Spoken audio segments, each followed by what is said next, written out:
인공지능, 그 존재에 참을 수 없는 두려움. 안녕하세요. 갓데이트의 윤여아입니다. 몇 년 전 현대자동차는 미국의 다이내믹 보스턴사를 인수하였습니다. 다이내믹 보스턴사는 인공지능을 개발하고 직접 로봇을 만드는 회사입니다. 유튜브를 보면 다이내믹 보스턴사의 인공지능 로봇들이 사람처럼 정교하게 걷기도 하고 뛰기도 하고 또 장애물을 넘기도 하더라고요. 또한 음악이 나오자 그 음악에 맞춰 춤을 추기도 합니다. 참 신기하고 놀라웠습니다. 또한 현대차 CF에서 방탄소년단과 함께 이 다이내믹 보스턴사가 개발한 로봇들이 나와 춤추는 등의 영상이 큰 화제가 되기도 하였습니다. 자, 이처럼 인공지능 로봇이 다양하게 개발되고 있습니다. 그런데 최근 현대자동차가 보스턴 다이내믹스를 인수한 이후 첫 번째 협력한 프로젝트를 공개하였습니다. 그 프로젝트는 산업 현장에서 위험을 감지하고 또 안전을 책임지는 공장 안전 서비스 로봇을 최초로 공개하였고요. 기아 오토랜드 광명 내에서 최근 시범 운행을 시작했다고 밝혔습니다. 이 공장 안전 서비스 로봇은 보스턴 다이내믹스의 사족 보행 로봇 스팟에 현대차 로보틱스 랩의 인공지능 기반 소프트웨어가 탑재된 AI 프로세싱 서비스 유닛을 접목시켜 완성되었다고 합니다. 사족 보행 로봇인 스팟은 가장 진화된 로봇 제품인데요. 산업 현장에서 이동하기 힘든 좁은 공간과 계단 등을 자유롭게 움직일 수 있다고 합니다. 특히 유연한 관절의 움직임을 활용하여 사람의 눈으로 확인하기 힘든 사각지대까지 파악할 수 있다는 게 현대차의 설명이었습니다. 이 스팟은 3D 라이다, 또 열화상 카메라, 전면 카메라 등 다양한 센서와 딥러닝 기반 실시간 데이터 처리를 통해서 공장의 출입구의 개폐 여부를 파악하고 또 쉽게 말해서 문단속할 수 있다는 거죠. 또 고온 위험을 감지합니다. 그로 인해 화재 위험을 빠르게 파악할 수 있다고 합니다. 또한 외부인 무단 침입을 감지하고 인공지능 기반 내비게이션을 통해 산업 현장 내 정해진 곳을 체계적으로 순찰하게 된다고 합니다. AI 유닛에 내장된 통신 모듈과 관제 시스템을 통해 원격으로 로봇을 조종할 수 있고 로봇의 시선으로 현장의 상황을 실시간 확인할 수 있다고 합니다. 그뿐 아니라 사무실과 산업 현장에 대해 분석하고 변화된 부분의 모니터링이 가능하다고 합니다. 정말 놀랍지 않습니까? 현대차는 기아 오토랜드 광명에서의 시범 운행을 시작으로 향후 다양한 산업 현장에서도 순차적으로 투입할 계획이라고 밝혔습니다. 이젠 인공지능 로봇이 산업 현장과 일반 상점에 알게 모르게 세워지고 있습니다. 비단 보스턴 다이내믹스의 로봇뿐 아니라 최근에는 테슬라도 새로운 인공지능 로봇을 개발 중이라며 그 로봇의 실체를 보여주기도 하였습니다. 아직 보스턴 다이내믹스의 로봇처럼 하드웨어적인 개발까지는 모르겠는데요. 새로 개발하고 있는 로봇은 아주 정교한 사람의 모습을 하고 있습니다.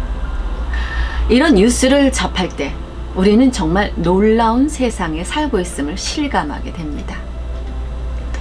인공지능 알파고가 세계 최고 프로기사 이세돌과 대결해서 4승 1패로 승리한 이후로 그날의 인공지능에 대한 충격을 받은 이후로 5년이 흘렀습니다. 이젠 실생활에서 다양한 로봇들이 실전 투입되고 있습니다. 인공지능은 미래, 아니 이제 지금 현실에서 서서히 우리 삶 속에 점점 진입하고 있습니다. 시간이 갈수록 인공지능 로봇의 영향력은 점점 더 커지게 될 겁니다. 그렇다면 인공지능은 무엇을 말하는 것일까요? AI 인공지능은 인간의 학습 능력과 추론 능력, 지각 능력, 자연 언어의 이해 능력 등을 컴퓨터 프로그램으로 실현한 기술을 뜻합니다. 인간의 지능으로 할 수 있는 사고, 학습, 자기 개발 등을 컴퓨터가 할 수 있도록 하는 방법을 연구하는 컴퓨터 공학 및 정보 기술의 한 분야로서 컴퓨터가 인간의 지능적인 행동을 모방할 수 있도록 하는 것을 인공지능이라고 말하고 있습니다. 인공지능은 크게 세 가지 분야로 나뉘어볼 수 있는데요. 첫째, 자연 언어 처리 분야입니다. 이 분야는 자동 번역과 같은 시스템을 실용화하여 특히 연구가 더 진행되면 사람이 컴퓨터와 대화하면서 정보를 교환하는 등 혁신적인 변화를 가져오게 될 인공지능의 한 분야입니다. 둘째, 전문가 시스템 분야입니다. 이는 컴퓨터가 현재 인간이 하고 있는 여러 가지 전문적인 작업들, 의사의 진단, 광물의 매장량 평가, 화합물의 구조 추정, 손해배상 보험료의 판정 등을 대신할 수 있도록 하는 분야입니다. 세 번째, 영상 및 음성 인식 분야입니다. 컴퓨터가 TV 카메라를 통해 잡은 영상을 분석하여 그것이 무엇인지 알아내거나 또 사람의 목소리를 듣고 그것을 문장으로 변환하는 것 등의 일은 매우 복잡하고 또 인공지능적인 이론의 도입 없이는 불가능합니다. 이러한 영상 및 음성 인식은 문자 인식, 또 로봇 공학 등의 핵심적인 기술 중 하나입니다. 넷째, 이론 증명 분야입니다. 이는 수학적인 정리를 이미 알려진 사실로부터 논리적으로 추론하여 증명하는 과정으로 인공지능의 여러 분야에서 사용되는 필수적인 기술이고 그 자체로도 많은 가치를 지니고 있습니다. 다섯째, 신경망 분야입니다. 이 분야는 비교적 근래에 등장한 것으로 수학적 논리학이 아닌 인간의 두뇌를 모방하여 수많은 간단한 처리기들의 네트워크로 구성된 신경망 구조를 상정하는 것입니다. 애플 스티브 잡스가 죽기 마지막까지 붙들고 있었던 것이 바로 인공지능이었다고 합니다. 그리고 직접 아이폰 인공지능 프로젝트를 지휘하여 시리를 개발했습니다. 시리가 탑재된 아이폰 4S 발표가 있던 다음날 스티브 잡스는 세상을 떠났습니다. 그 당시 빌 게이츠는 나는 인공지능에 관한 정보가 있는 곳이라면 만사 제치고 달려간다라고 발언하기도 하였습니다. 몇 년 전 문재인 대통령을 만난 일본의 소프트뱅크 그룹 손정의 회장은 한국이 앞으로 집중해야 하는 것은 첫째도 인공지능, 둘째도 인공지능, 셋째도 인공지능이라고 말했다고 합니다. 그만큼 미래의 성장 동력의 근원은 바로 인공지능이라는 뜻이겠죠. 하지만 이런 인공지능 기술이 눈부시게 발전하는 것을 마냥 기쁘게 받아들일 수 있을까요? 이런 곳에 문외한인 사람들도 이런 기술 발전에 어느 정도 두려움을 갖고 있습니다. 무섭다고 표현하기도 합니다. 사실 인공지능 기술은 우리에게 편리함을 주겠지만 아직까지 해결해야 할 심각한 문제들이 산적해 있습니다. 가장 큰 문제가 무엇일까요? 바로 전투용 살상 킬러 로봇 개발입니다. 편리하고 유익한 로봇만 개발하고 있는 것이 아닙니다. 탈레반이 장악한 아프가니스탄의 IS가 폭탄 테러를 일으켜 170여 명의 사망자를 냈습니다. 그 바로 다음 날 미국은 드론을 띄워 이들을 보복했습니다. 시간이 갈수록 군사력을 과시하기 위해 강대국들을 중심으로 전투용 로봇 개발 경쟁이 일어날 것입니다. 정말 우려스러운 일이 아닐 수 없습니다. 많은 미래학자들이 인공지능 개발의 성장 속도가 너무 빠르다 말하고 있는데 만약 인공지능 AI가 명령해야 움직이고 분석하는 존재에서 스스로 판단하고 조정하고 결정하고 행동을 취하는 상황까지 되어버린다면 정말 영화 터미네이터 같이 기계와 인간의 전쟁까지도 일어나고 최악의 경우 인간이 멸종되거나 하등한 개체로 남게 될 수도 있습니다. 이건 결코 과장이 아닙니다. 먼 미래의 이야기가 아니라 곧 펼쳐질 일들이라는 것이죠. 하지만 현실적으로 가장 큰 문제가 무엇일까요? 바로 우리의 먹거리를 잠식하고 있다는 사실입니다. 인공지능이 사람들의 일자리를 점차로 빼앗아가고 있습니다. 그것은 앞으로는 더욱더 심화될 겁니다.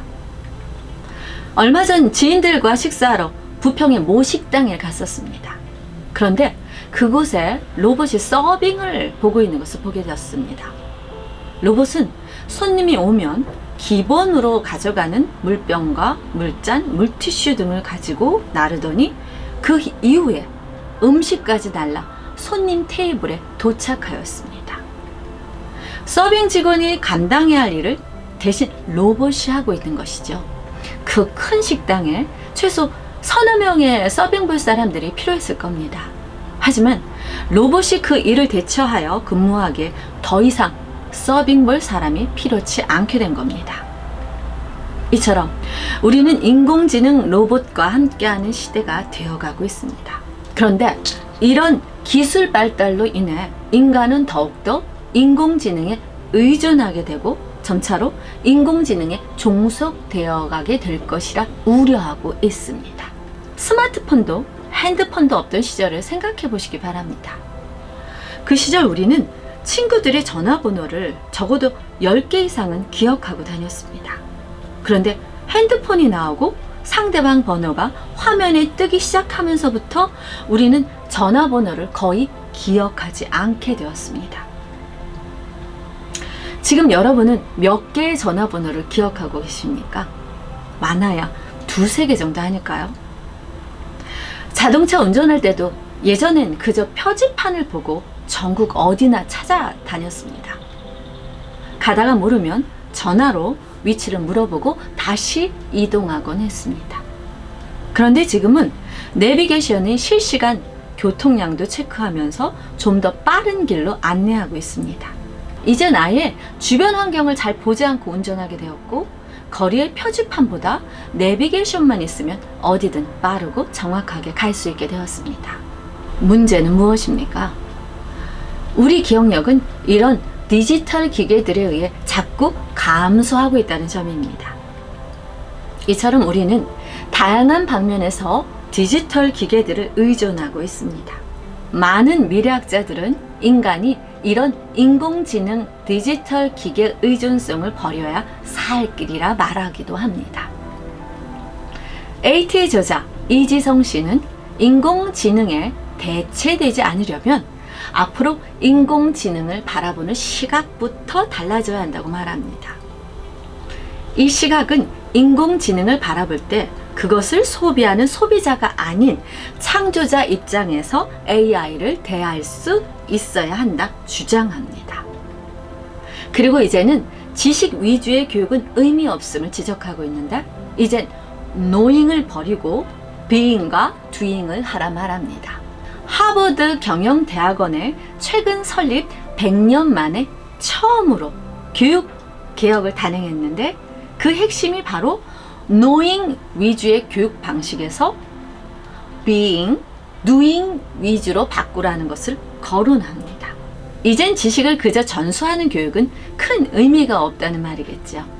그리고 저자는 인간의 고유 능력을 일깨우는 무기, 곧 철학하라 말합니다. AI에 대하는 최선이 철학이라 말합니다.